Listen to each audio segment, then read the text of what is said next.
एक बात की वजाहत कर देता हूँ। दरस हदीस के अंदर हमारा एक बाब गुजर चुका था, जिसमें यह था कि अव्वल सफ़ में खड़े होने का सवाब।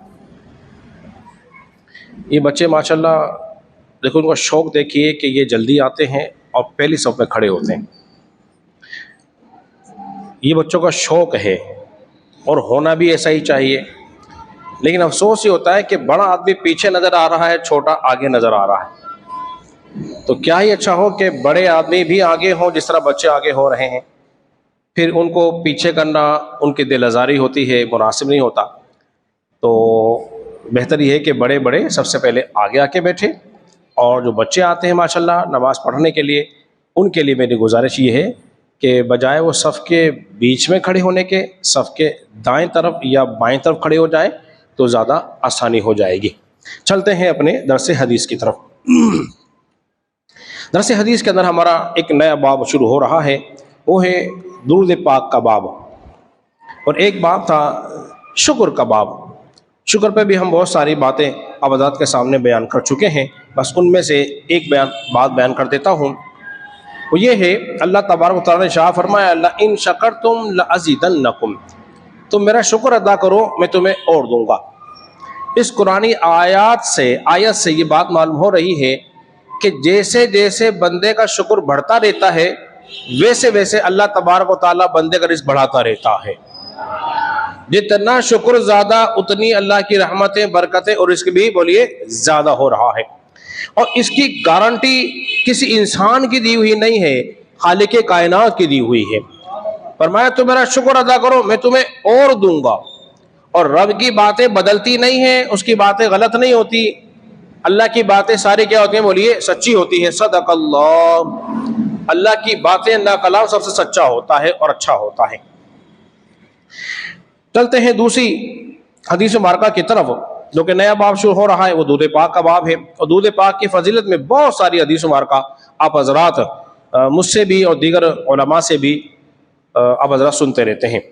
उन्हीं में से एक ये है कि जो बंदा नबी पाक सल्लल्लाहु अलैहि वसल्लम पर एक मरतबा दुरूद पाक पढ़ता है, अल्लाह तबारक व तआला उस पर 10 रहमतें नाजिल फरमाता है। 10 रहमतें नाजिल फरमाता है। अब ये मुतलक इरशाद फरमाया है, कोई टाइम की कैद नहीं लगाई, किस वक्त पढ़ें किस वक्त ना पढ़ें, मुतलक फरमाया। जब कोई काम से मना करते हैं तो उसका वक्त तायुन कर देते हैं। मिसाल के तौर पर सजदा जो है हर वक्त जायज, जब उसका दिल करे जिस वक्त सजदा करना चाहता है कर ले, सिवाय 3 वक्तों के। सूरज के निकलते वक्त, सूरज के गुरूब होते वक्त और वक्त जवाल के वक्त। ये 3 औकात है जब इंसान इसमें सजदा बोलिए नहीं कर सकता। ना सजदा शुक्र कर सकता है, ना सजदा तिलावत कर सकता है। इन टाइम कानून के अलावा, वक्तों के अलावा हर जगह सजदा बोलिए कर सकता है।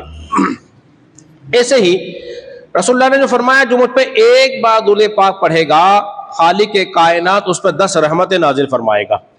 अब कोई अजान से पहले पढ़े चाहे बाद पढ़े, क्योंकि पढ़ने का हुक्म किसने दिया है बोलिए, अल्लाह ने दिया है। इन्नल्लाहा व मलाइकतहु युसल्लूना अलन नबी या अय्युहल्लज़ीना आमनू सल्लु अलैहि व सल्लिमू तस्लीमा। अल्लाह उसके फरिश्ते भी दुरूद पढ़ते हैं, ए ईमान वालों तुम भी पढ़ा करो। तो ये मालूम ये हुआ, दुरूद पाक पढ़ना वो काम है जो अल्लाह और उसके फरिश्ते कर रहे हैं। अल्लाह ने नमाज का हुक्म दिया, नमाज पढ़ो, लेकिन अल्लाह खुद नहीं पढ़ता। ज़कात का हुक्म दिया, ज़कात दो, पर अल्लाह ज़कात नहीं देता। अल्लाह ने हज का हुक्म दिया, रोजे का हुक्म दिया कि रोजा रखो, हज करो, मगर अल्लाह तबारक व तआला रोजा नहीं रखता, हज भी नहीं करता। इन सारे कामों से अल्लाह क्या है बोलिए, पाक है, मुनज़्ज़ह है। मगर एक काम खालिक कायनात ज़रूर कर रहा है, वो क्या है, दुरूद पाक पढ़ रहा है, अपने हबीब पर रहमतें नाजिल फरमा रहा है। तो फरमाया जा रहा है कि लोगों तुम वो काम करो जो मैं करता हूं, मेरे फरिश्ते भी करते हैं। अब हमें वो काम करना चाहिए कि नहीं करना चाहिए बोलिए, चाहिए ना। और हुजूर सल्लल्लाहु अलैहि वसल्लम ने शाह फरमाया, एक हदीस का यूं आता है, हर अच्छे काम से पहले तुम मेरे ऊपर दुरूद पाक पढ़ लिया करो। होगा क्या, उस काम में बरकत हो जाएगी, उस काम के अंदर बरकत हो जाएगी। और मेरे करीम आका ने इरशाद फरमाया, एक हदीस के अंदर यूं आता है, आपने फरमाया कयामत के दिन मेरे तुम में सबसे ज्यादा नजदीक वो होगा जिसने दुनिया के अंदर मेरे ऊपर सबसे ज्यादा दुरूद पाक पढ़ा होगा। अरे बोलिए दोस्तों सुभान अल्लाह। अगर तुम्हें कुर्बे मुस्तफा चाहिए उस नफ्सा नफ्सी के आलम में, परेशानी के आलम में, अगर तुम चाहते हो कुर्बे मुस्तफा मिल जाए, क्या करना पड़ेगा, दुरूद पाक कसरत से पढ़ना पड़ेगा। और उसकी अहमियत देखिए, नबी पाक सल्लल्लाहु अलैहि वसल्लम ने शाह फरमाया कि आपने फरमाया तमाम दिनों में सबसे बेहतरीन दिन जुमे का दिन, क्योंकि जुमे का दिन मोमिनों के लिए ईद का दिन होता है, सरदार है। फरमाया तुम उस दिन में मुझ पे दुरूद पाक ज्यादा पढ़ा करो, कसरत किया करो, क्योंकि तुम्हारा दुरूद पाक पढ़ना मुझे पेश किया जाता है। साहबा ने अर्ज़ किया रसूलुल्लाह सल्लल्लाहु अलैहि वसल्लम क्या वफात के बाद भी? आपने फरमाया हाँ, वफात के बाद भी, इसलिए कि अल्लाह तबारक व तआला ने जमीन के ऊपर, जमीन को अंबिया के जिस्मों को खाना हराम करा दे दिया है। जमीन नबियों के जिस्मों को खा नहीं सकती, तो अंबिया कब्रों में जिंदा भी होते हैं, नमाजें भी पढ़ते हैं। अंबिया कब्रों में बोलिए जिंदा भी होते हैं और नमाजें भी पढ़ते हैं। तो हुजूर का दुरूद पाक पढ़ा हुआ पेश किया जाता है कि रसूलुल्लाह फला गुलाम ने भेजा है।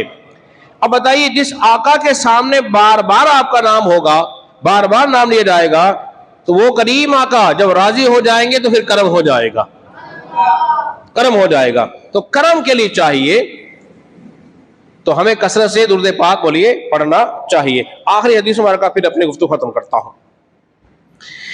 हुजूर नबी करीम सल्लल्लाहु अलैहि वसल्लम ने शाह फरमाया, खाक आलूदा हो जाए उस शख्स की नाक जिसके सामने मेरा जिक्र किया जाए और मैं उस पर दुरूद पाक ना पढ़े।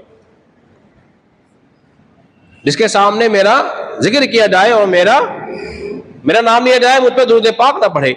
तो जब भी हुजूर अलैहिस्सलातु वस्सलाम का नाम आए, दुरूद पाक बोलिए पढ़ना चाहिए। अब कसरत क्या है, कम से कम दिन के अंदर 313 दुरूद पाक रोज पढ़ना चाहिए। कितने? 313। और जानते हो 313 दुरूद पाक पढ़ने में कितना वक्त लगेगा? 5 मिनट। कितने मिनट? बात की स्पीड बड़ी तेज होती है, दाने बड़े तेज तक गिराते हैं। वो तो फिर मेरे ख्याल 2-3 मिनट में बढ़ डालेगा फिर, लेकिन कम से कम 5 मिनट। क्या आप नबी पाक सल्लल्लाहु अलैहि वसल्लम में दुरूद पाक पढ़ने नहीं निकाल सकते? बोलिए, जितने इतने एहसानात हैं उस नबी के, तो हमें चाहिए कि उस नबी पर दुरूद पाक पढ़ा करें। और ये अल्लाह के हुक्म के मुताबिक है और रसूलुल्लाह सल्लल्लाहु अलैहि वसल्लम की रज़ा भी इससे हासिल होगी। अल्लाह रब्बुल इज्जत की बारगाह में दुआ करें, खालिक के कायनात हम सबको समझने और अमल पैरा होने की तौफीक अता फरमाए।